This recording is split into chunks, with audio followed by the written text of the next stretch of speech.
तो हाँ जी भाइयों, क्या हाल है आप सबके। तो क्या आप सबको भी समझ नहीं आया कि हरजस ने कलमकार के ऊपर डिस्ट्रैक्ट निकाला है या फिर एक एप्रिसिएशन सॉन्ग। तो कंक्लूजन किस दिन काम आएगा। तो आज की वीडियो में हम बात करेंगे हरजस वर्सेस कलमकार के बारे में। So basically yesterday Harjas dropped a diss track named Kalamkand, which was supposed to be a diss track for Kalamkar and their members. But it's not.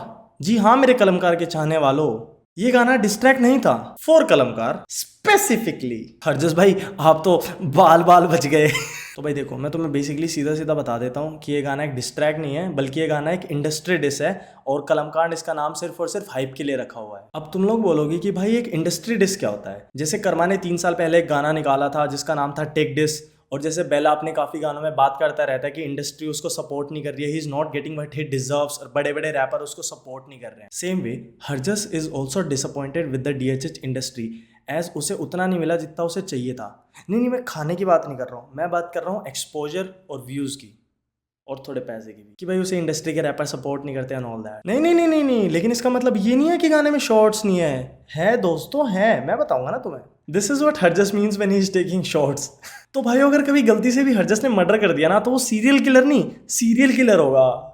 तो देखो, गाना सुन के तुम्हें आधी चीज़ें तो समझ आ गई होगी, लेकिन मैं तुम्हें वो पार्ट समझाऊंगा, वो पार्ट ब्रेक डाउन करके समझाऊंगा जो तुम लोग शायद मिस कर चुके होगे, या फिर जो डायरेक्टली शॉर्ट्स नहीं है तो वो तुम्हें बेसिकली समझ कैसे आएंगे। तो वो सब मैं तुम्हें समझाने वाला हूँ इस वीडियो में। फर्स्ट ऑफ ऑल मैं गाने की बात कर लेता हूँ। तो भाई गाना मेरे को काफ़ी सही लगा एज ए सॉन्ग, वो बहुत बढ़िया गाना है, उसकी म्यूजिक वीडियो भी काफ़ी अच्छी है। I really like the concept. ठीक है, अब आ जाते हैं ब्रेक डाउन पे।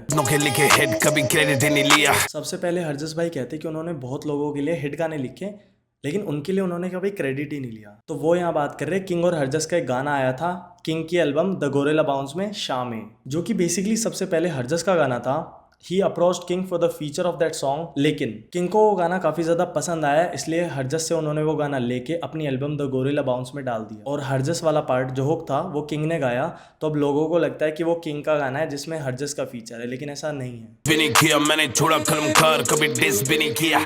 उसके बाद हरजस ने बोला कि छोड़ा कलमकार लेकिन कभी डिस भी नहीं किया। इसमें बेसिकली वो एक्स कलमकार मेंबर्स को पोक कर रहे हैं जिन्होंने कलमकार छोड़ने के बाद अपने अगले गानों में कलमकार के ऊपर ही शॉट्स लिए थे। हरजस ने बताया कि लोग उन्हें बोलते हैं कि तुम किंग की तरह गाओ, लेकिन द फैक्ट इज कि देसी रैप के अंदर सबसे पहले गाना हरजस ने शुरू किया था। इससे कुछ एस्टेब्लिश तो नहीं होता कि लोग हरजस को कॉपी कर रहे हैं, लेकिन he is trying to justify कि मुझे मत बताओ कि भाई कैसे क्या करना है, मैंने ही शुरू की है ये चीज इंडिया में। और अब जो नेक्स्ट बार है वो काफी ज्यादा इंपॉर्टेंट है, मतलब मेरे को भी काफी ज्यादा दिमाग लगाना पड़ा ये बात समझने के लिए कि इसमें ये रेफर कर किस चीज को रहा है। तो हरजस ने बोला कि लगू इन्हें गॉड पर बेबी मैं तो काफिर हूँ। तो अब यहाँ गॉड से रेफर कर रहा है किंग के गाने गॉड फादर को, जो कि तुम सब लोगों ने सुना ही होगा। अब यहाँ एक चीज बहुत इंपॉर्टेंट है जो कि नोटिस करने वाली है, वो ये है कि किंग के गाने की थंबनेल देखो और हरजस ने इन वोकल्स पे जो विजुअल्स यूज किए हैं वो देखो, ये दोनों ही काफी ज्यादा रिजेंबल कर रहे हैं। इसलिए मेरे हिसाब से this is a shot to king. कौन शॉट दे रहा भाई तेरे को भी जैसे। और अब इसी के नेक्स्ट बार में हरजस ने बोला कि बनते जो गैंगस्टा तो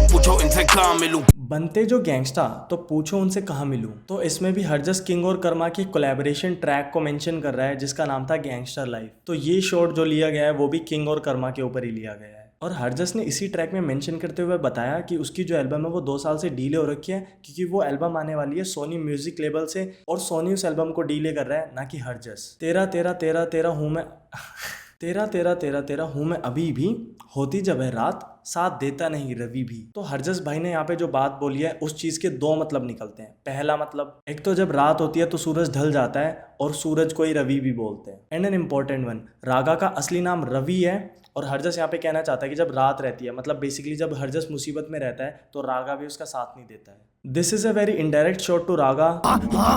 तो ये काफी कम लोगों को समझ आया होगा, बट नाउ आई होप कि तुम सबको समझ आ गया। तो हाँ, मोस्टली इस ट्रैक के अंदर यही इंपॉर्टेंट चीजें थी जो शायद तुम लोगों को पता होनी चाहिए थी, या तुम लोगों को समझ आए या ना आए। I hope I made it very clear. हाँ तो भाई ये तो बात हो गई हरजस वर्सेस कलमकार की, लेकिन किसी और ने भी तो डिस्ट्रैक्ट ड्रॉप किया है ना, कुछ तो नाम है उसका, रोपसी कर्मा के ऊपर कुछ तो डिस्ट्रैक्ट ड्रॉप किया है। नहीं, तुम लोग कह रहे होगे कि भाई उसके बारे में भी तो बात करो ना, उसके बारे में बात क्यों नहीं कर रहे। तो भाइयों, this is a visual representation of my honest reaction on रॉबसीज डिस्ट्रैक्ट ऑन कर्मा।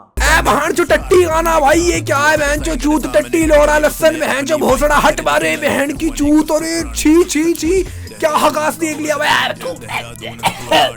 बाकी तुम्हारा क्या ओपिनियन है इस बीफ के ऊपर? तुम लोग भी अपना जो भी ओपिनियन है वो कमेंट के अंदर डाल ही सकते हो। और अगर इसके अलावा किसी और को कुछ और समझ ना आया हो तो कमेंट कर देना, I will try my best कि मैं तुम्हें समझा पाऊँ। तो भाई इतनी सी बात है भाई, सारे सब्सक्राइब कर लेना फॉर मोर लफड़ेबाजी वीडियोस। पीस।